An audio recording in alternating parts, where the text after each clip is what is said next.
Nós fazemos as escolhas, mas no final, as escolhas nos fazem. Eu já fiz certas escolhas que de tempos em tempos voltam para me assombrar. Algumas triviais, como qual jogo comprar, outras importantes, como qual faculdade fazer e que amigos escolher. Às vezes eu fico pensando, como eu seria se eu tivesse escolhido algo completamente diferente? Eu teria a mesma moral? Eu seria mais rico ou mais saudável? Eu ainda seria eu? Esse é o tema do jogo dessa noite, Axiom Verge. Meu nome é Cantalupo, boa noite e bem-vindos ao canal 3. A seguir um pequeno índice para quem quiser pular para alguma seção específica do vídeo.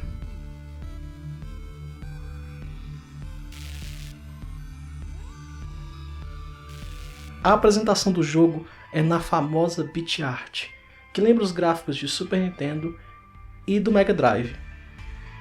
Alguns efeitos como luz, eletricidade correndo e fumaça ajudam a criar um clima. A arte também tem uma clara influência de H.R. Giger. Giger era um artista plástico suíço, criador do estilo biomecânico e do Alien, e de muitos outros pesadelos.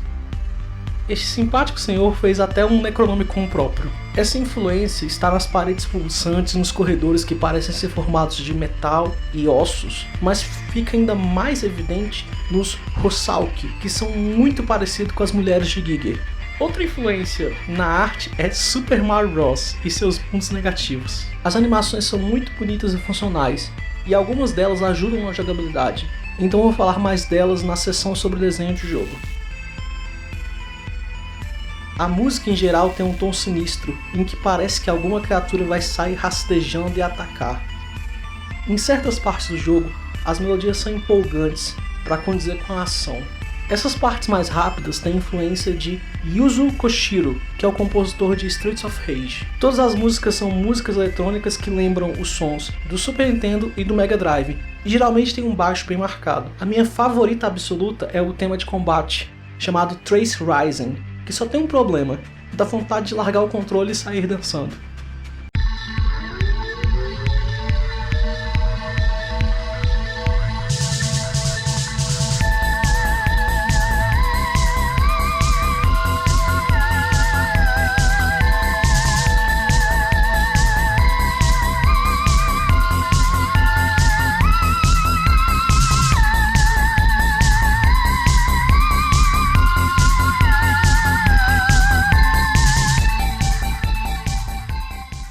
Axiom Verge é claramente inspirado em Metroid, tanto na jogabilidade quanto certos elementos do desenho de jogo beiram a imitação.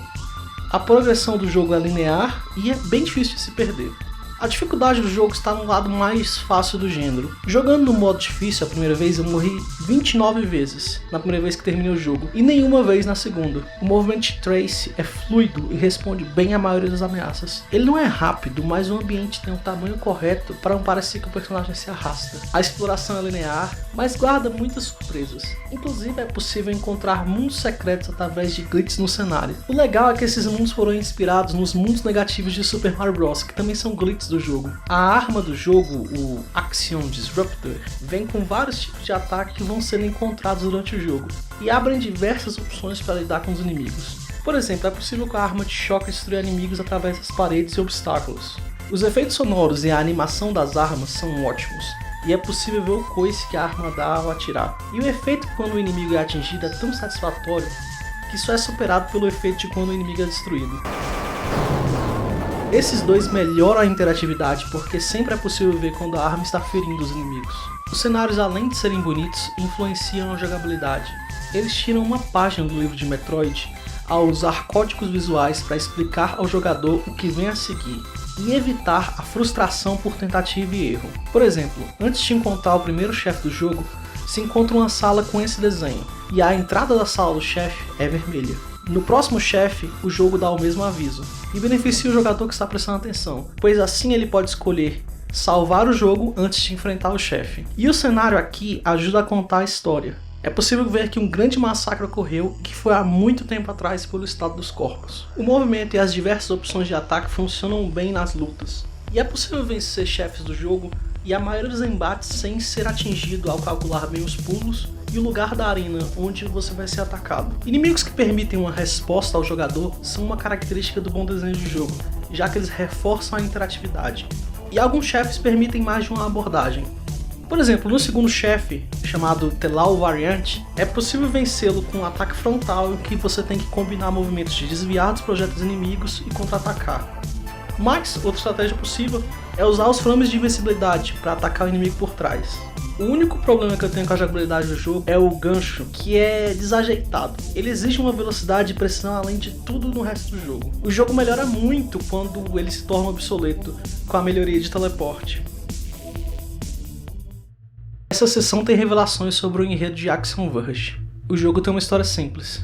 Nosso personagem principal é um cientista chamado Trace. Ele e seu colega Dr. Hammond estão fazendo um experimento quando algo sai errado e uma explosão destrói o laboratório. Fogo, concreto e metal retorcido. Deveria ser o fim, mas ao invés da escuridão, Trace acorda em uma câmara em forma de ovo e sem nenhum ferimento. Uma voz desencarnada diz que ele deve se apressar e pegar uma arma que está na sala ao lado, pois o terrível Atetus, o antagonista, está vindo atacá-lo.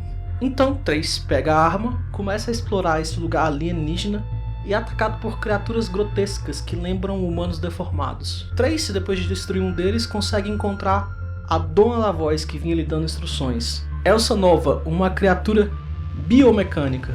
Ela explica que o seu mundo foi atacado com uma arma biológica, um vírus, por um humano chamado Atetus, e que ela precisa que Trace ajude a ligar os filtros de força, que são máquinas que vão ajudá-la a combater o vírus. No caminho para reativar os filtros de força, Trace é atacado por uma criatura humanoide e morre. Mas ele acorda novamente na câmara oval e Elsa Nova explica que suas máquinas mentais foram copiadas e restauradas para um novo corpo. Depois de pensar um pouco na insanidade da situação, Trace decide seguir em frente. Depois de conseguir reativar os filtros de força, ele descobre onde está. Entre os universos há uma barreira, que é uma espécie de portão para outros universos. O mundo de Sudra. Aqui, uma raça de criaturas chamada Sudra vivia com seus guardiões tecno-orgânicos, os Rusalki. E viveram por milhares de anos até que um humano conhecido como Atetus destruiu todos com uma arma biológica viral e está tentando romper a barreira e atacar outros universos. Trace foi trazido a esse planeta porque ele é um dos poucos indivíduos capazes de usar as armas de Atetus. Elsa Nova então pede para que ele reative os drones que podem restaurar a forma original e que encontre Atetus e destrua o filtro de barreira, um artefato que prende os Rusalki embaixo da superfície do planeta. Porém, ele não acredita nessa história de o escolhido. E ao pressionar essa nova, descobre que ele é Atetus. Ele foi trazido de um momento no tempo antes que se tornasse ele, para que pudesse desfazer os atos de seu eu do futuro. Trace pensa no fato dele ter potencial para se tornar um genocida. E Elsa Nova o incentiva lembrando que ele ainda não é Atetus e que ele ainda não fez essas escolhas erradas. Quando ele finalmente fica cara a cara com o antagonista, que está morrendo do vírus que ele mesmo criou, e o questiona sobre o genocídio que causou, Atetus se defende dizendo que não pode contar toda a verdade, e que o benefício de muitos supera o malefício de poucos. Trace não aceita esses argumentos, e destrói o filtro de barreira, que era o que prendia os Rusalki embaixo da superfície do planeta. Então, Elsa Nova, totalmente restaurada, aparece e mata Atetus. Ela agradece a Trace e depois o manda de volta no tempo, para o momento logo depois da explosão. De volta à Terra, ele fica obcecado com o mundo de Sudra, e decide que vai fazer de tudo para voltar. Seus olhos brilham um brilho verde, o que mostra que talvez ele se torne Atetus no futuro. O nome do personagem principal é Trace. Ele e seu amigo Dr. Hammond estão fazendo um experimento, quando algo sai errado e uma explosão destrói o laboratório. Fogo, concreto e metal retorcido. Trace fica cego e paraplégico por causa do acidente. Mas, depois de um ano nessa situação, ele tem uma epifania, um axioma capaz de mudar completamente o entendimento da humanidade sobre a física. A comunidade científica o rejeita e ele recebe um apelido, Atetus, que quer dizer o sem lugar. Atetus e Hammond, usando a nova teoria, conseguem viajar até Sudra, que é uma espécie de portão entre os universos. Lá eles descobrem uma civilização e seus guardiões, os Rusalki. Eles usam a tecnologia da Câmara Oval para regenerar Atetus, e por isso uma cópia de sua consciência fica na Câmara Oval. Os Sudra eram extremamente avançados, mas com o tempo perderam o controle da tecnologia e se tornaram xenofóbicos e proibiram a viagem para mundos após o mundo de Sudra. Aparentemente, após esse mundo ainda existe uma civilização ainda muito mais avançada e com recursos para terminar todos os problemas da Terra. Os Sudra então usaram um filtro de barreira para prender os Rusalk embaixo da superfície do planeta. Os Rusalk contra-atacaram, criando uma arma biológica viral que matou todos os Sudras e feriu gravemente a Thetos. Mesmo ferido, ele usou a tecnologia da câmara oval para criar soldados clones e destrói os Rusalk. Com essa jogada ele praticamente vence a guerra, mas Elsa Nova, uma das últimas Rusalk funcionais, decidiu usar a câmara oval para criar Trace, que é um clone de Athetos, em sua juventude, pois ele era mais empático e fácil de manipular. Claro, Elsa Nova tem como controlar Trace à distância e pode inclusive matá-lo com um comando, coisa que acontece durante o jogo. Quando Trace, o clone, confronta Athetos, que é o Trace original, sobre suas ações, ele diz: "Eu não posso te contar tudo, ou seus captores vão te matar." Depois de Trace desativar o filtro de barreira, Elsa Nova mata Athetos e prende Trace em um sonho, com a ajuda de outra Rusalk capaz de criar sonhos.